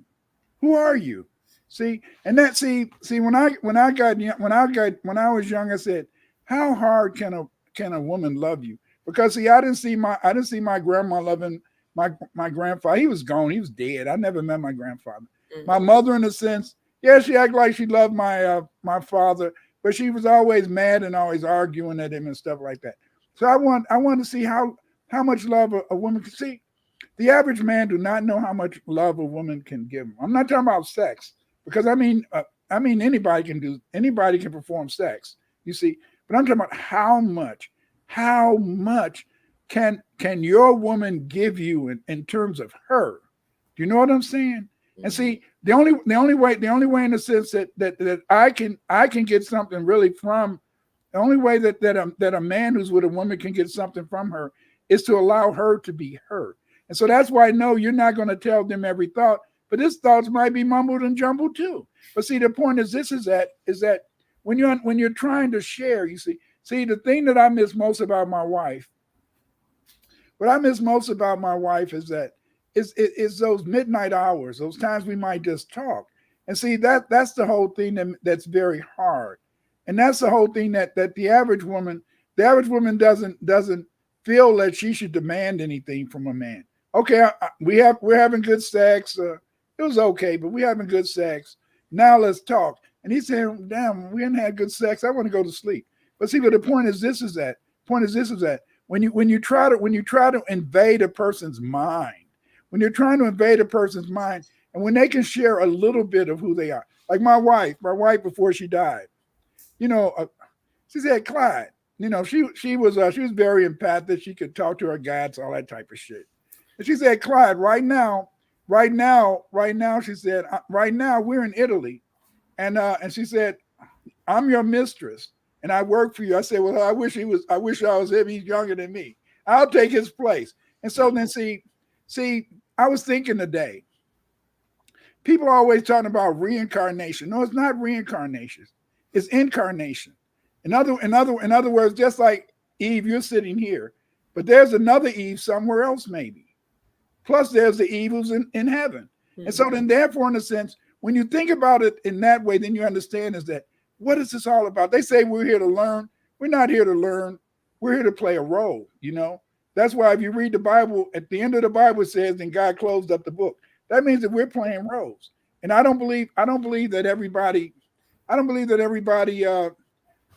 would go back to heaven and then come back down here. I wouldn't come back. If you had a choice. Hell no, I wouldn't come back. I've had some. Yes, Isn't that the running joke though? Most of the time when people come back, it's like, what am I doing back here again? And then you have to go through all of those growing pains because you didn't learn the lesson the first time. It's no, Groundhog you Day. man learned the lesson. That's a lie. That was the biggest lie my mother told me. My mother told me that hardships make you strong. Hardship doesn't make you strong. You just get through it. Hmm. Think about the hard times that you've had, Eve. You just went through it. That's true. You see, That's it true. was too hard. It was too hard, but you went through it. You see, and that's the same thing. It's just like I used to be in the hospital with my wife when she would be having the babies, and all these women would be around. "Oh, you dirty motherfucker! Oh, you're not damn good." And my wife, she'd be like there, like a frontier woman. "Yeah, well, it'll be coming soon." Bam. But that was the whole point. But see, the thing is this is that as you want your partner to care about you. And the only way your partner can care about you is if you have something on him. Mm. Not that you have something on him that's going to make him, in a sense, feel weak or that you can blackmail him, but you want to have something on him that allows him to want to share with you all of him. Right. All of them. See, and that was the thing. Yeah, I knew my wife would never tell me all of her thoughts and stuff like that. And like okay, every day before I went to work, my wife, she decided she didn't want to cook anymore. So I cooked breakfast, lunch, and dinner. I would go to work. I kissed her every day, and I told her every day I loved her. And then my daughter told me, she said, "Now maybe mama think you love. Now maybe mama think you love her." I said, "What the fuck is this? What is this?" "Oh, well, mama didn't love her because she was always doing this. He was always doing that." I said, "That doesn't matter." See, and so that's the thing. See, that's the thing that a black man has to understand is that as a black woman, you have so much love to give, but you're always waiting for your man to leave you. You see. You're always waiting for your man to leave you because daddy left your mama, or daddy wasn't with mama totally. What I mean by that is that daddy man came home, but then Friday night daddy was gone or whatever. And so see, it's this intimacy. And how do you gain intimacy? Do you gain intimacy? We go back to what you said earlier, Eve. We gave intimacy to, communication. And the whole key is communication. That's like I hear people say, "Yeah, I like to argue, then we have sex." I don't know who you are. Most of the women I know, if you get in an argument with them, you're gonna sleep on That's the it. The feeling is gone. I like a good argument because we're gonna have good sex. No, you're gonna sleep on the damn couch. My son told me that when his wife tells him to sleep on the couch, I don't care if you're mad at me, I'm still sleeping in the damn bed. You just turn the other way. Say, hey, you're bad. You're bad. As his bed. Can't kick him out. What? Well, they're both there. Then later you get over it, move on. You see, Yeah. but the point is this: is that it's trying to get a connection, Mm-hmm. and see we're talking about a love connection. But remember, one of the definitions of love is what? Sexual attraction. One of the Mm-hmm. definitions of love is having sex. But is that enough for you? Hell no, it's not enough for you. Right. You want more from your man. You want more from your woman. You want you two to be able to have a relationship where you can communicate. See, because you don't want love to be just a cheat of mine. You don't want to in a sense. You don't want to in a sense be like Amir. Like you said, I cheated and learned. I'm no juggling circus act. That's true. See, because see every woman. I mean, hell, if every come on, let's face it. Let's face it. If your woman wanted to have as much sex as she want to have, you would never be able to go to work. Look at the lions. Like lions, they're a good example. As long as that, as long as that male lion can perform, he's okay when he can't perform. Hey, those women, they push his ass away. Get out of here. Get out. But that's a really good point. I was thinking about that before you talked about the lions. If if sex didn't if hmm, if love via sex wasn't supposed to go anywhere, then there wouldn't be a baby. Like, Yeah, and not that there's always a baby, but the act is supposed to make a baby yeah. essentially. And I think what you're talking about, if the rest of it wasn't there, then maybe we could use sex more frivolously as a. We do. But right We now, do use sex frivolously. well, right, I'm saying we if we were more considerate about the act producing more, what are we here for? It's because we're about to produce something, versus people who are saying, well, I just like it because it feels good, and a lot of abortions have happened because it felt good. So, the conversation about what are we doing here, when it's the math is 1 + 1 is three of us here. So, True. um, well, the lionesses might have an Well, answer. Well, the thing is this: is that if your baby's okay, our babies are 2 years apart, 3 years apart. You had to use some sort of a prophylactic or something, so you didn't get pregnant. But the Right. point is this: is that so you can't think of having intercourse as just something to have babies, but at the same time, in a sense, you have to also remember that there may be a consequence to that Right. behavior. See, but the main thing is it's not so much the consequence. The main thing is trying to become like this, and Mm. this takes conversation. It doesn't take having sex. It doesn't take having orgasms. It Right. doesn't take, in a sense, having some sort of a sexual emotion, because once so you get what you get maybe 500 eggs. By the time you get in your by the time you get in your late 40s, early 50s, those eggs stop dropping. Once those eggs stop dropping, well, I mean, hey, you don't want to have sex hardly. And then it's just so if your relationship is just built on sex, Right. once those eggs stop dropping, she's not going to want to have sex. She might say, okay, go ahead, do what you want to do, whatever. Just I want to go to sleep. But the point is this: is that that's what married people do. And so then, but the thing is this: is that if that's your only recourse, then there's nothing there. So Mhm. so the thing, what did God say in the Bible? What does it say in Genesis? In the beginning there was the word. See. Right. And so then therefore, to have a really close relationship, to be able to make love more than a state of mind, is that you had to be able to what? You had to communicate. And that's a scary thing. And that's what we run away from. For sure. I I remember having to ask permission, to use the phone before I could call a boy's house. Or if a boy called my house, they had to ask for permission to speak to me. We're now having a conversation between how I'm even able to talk on the phone to this person I'm about to spend hours on the phone with. And now Our oldest has a phone, and we're having to teach her that there's boundaries, like we were talking about earlier, because there is no house phone. So while they might want to have these conversations for hours and hours at a time, it's not necessarily the time or place for the conversation. We have to put it on pause. Maybe you have that conversation over the weekend. It's a school night. We're having to put certain things in place to make sure that it's a healthy whatever it is that she's developing with these boys who want to talk to her on the You phone. hope. You hope. You It's hope. we'll see. Time will tell. Yeah, time will tell. Because But go ahead. okay, go ahead. My granddaughter, when she was in 7th grade, we would have the grandkids over the weekend. And so she was in 7th grade. She was talking to her other cousins, because I had some granddaughters and they were talking. And my daughter heard my granddaughter talking about how at her school, at a Catholic school, they was all talking about how to have oral sex, and that was the thing. That was a popular thing in the school.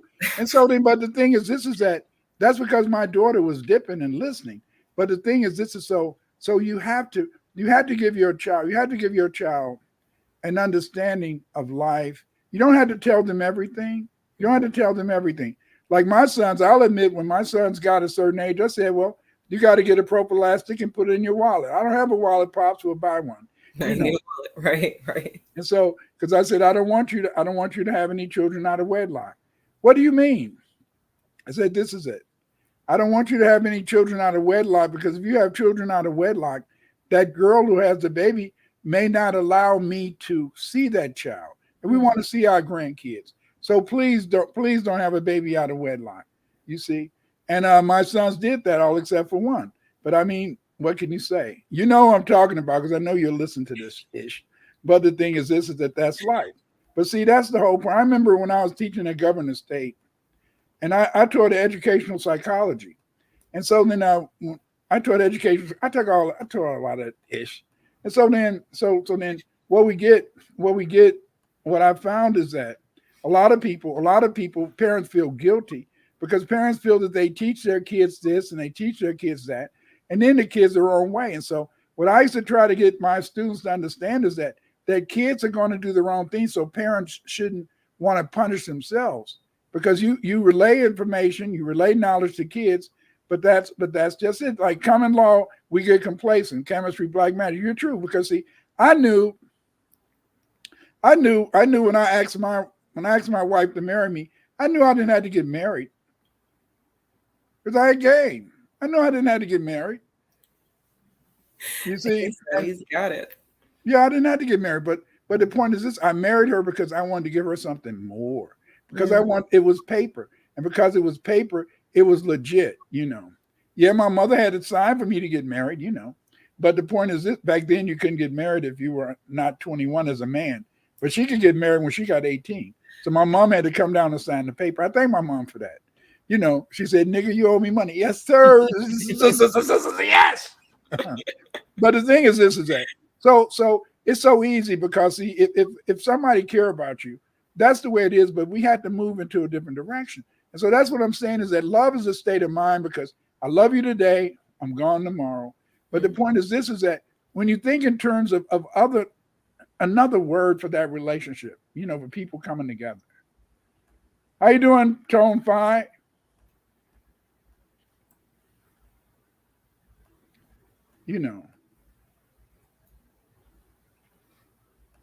And so it's just different things that we run into, and again, it's we've been going 2 hours, so I guess we'll have to we'll kind of close it, But the thing is this: is that I believe that love is a state of mind, but love can be more.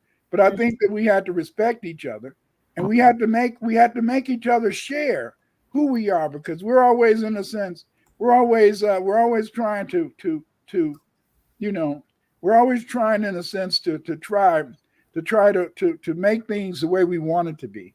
And the only way we can make things the way they are is to listen to people, make them talk to us, and make them have to, in a sense, be who they are. Amir says, "I love Virgo. I have no game.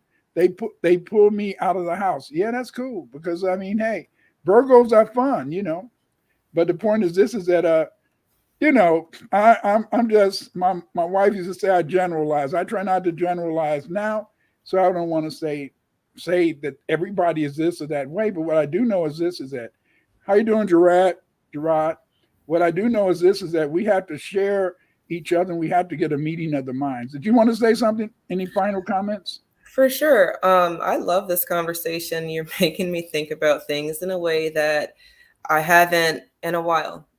Scattered thoughts. That's, I guess, a consequence of those scattered thoughts. But I think that the partnership that we've been talking about all night, or at least making our love definition for people mean something more than just a feeling that we felt yesterday or something that we're chasing, I think that can produce more meaningful relationships. And then when we're asking if love is a state of mind, maybe it's a state of being, because when you're with someone that you love, well, now you guys are acting together and we're working together, and it's just how you guys are. And then people will see what you've been doing and maybe they would learn how to love as an example from you. So why did you say that? Why did you say that? That was deep. You when you said that love is a state of being, that is deep. That's very deep. That because see that counteracts what I said, that love is a state of mind, because you're saying in a sense that it's a feeling, it's a way of being. Wow, that's deep. Why you do that? Now you got me thinking. Well, it's mutual exchange. I'm very much appreciative of this conversation, because I think the generational divide that's already out here, nobody wants us working with each other. But how are y'all supposed to pass us the game or the playbook if we don't listen to you? And then as an educator, I think that I'm always supposed to be learning. And I feel like maybe you have similar thought there, and we can keep having these conversations. Oh, we will. And she's absolutely correct. Next week, I want you guys to join us next Wednesday, same time, same place. And we're going to try to have another interesting conversation. I hope you enjoyed this.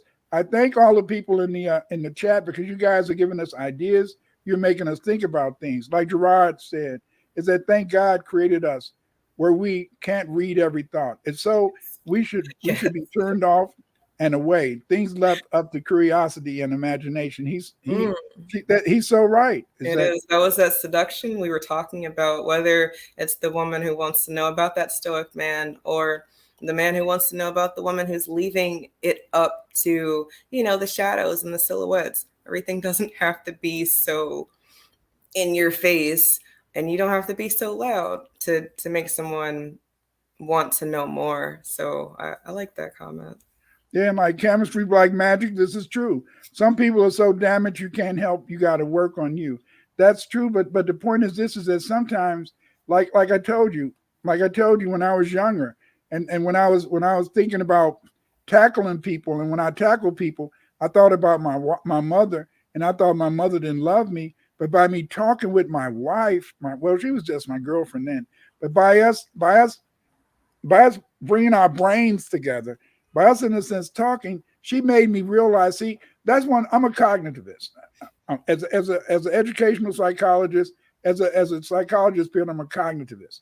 And what a cognitivist does is that you want to make people think. See, and when you make people think, a lot of times that can help them to be better because they're thinking. You see. Right. And so when you say Eve, that your thoughts are all mixed up, it's not always that they're mixed up. It's just in the sense that you try to find truth. And how do you find truth? You find truth as an individual by going and using your knowledge and using your perceptions to be able to interpret the real. Right. But again, next week we'll have another topic. I'll let you know by at least Monday. But Eve is going to be here with me. Thank you, Eve. Right. Thank you. Thank y'all. Thank you for sharing this time with me and the time with you guys. Because see, you make us who we are. See, because I'm learning. You see, just like tonight, I gotta get a new thing that love is a state of being and not just a state of mind. Eve, Eve, you knocked me out. Pow, Hey. pow, pow. Anyway, family, thank you. Bye.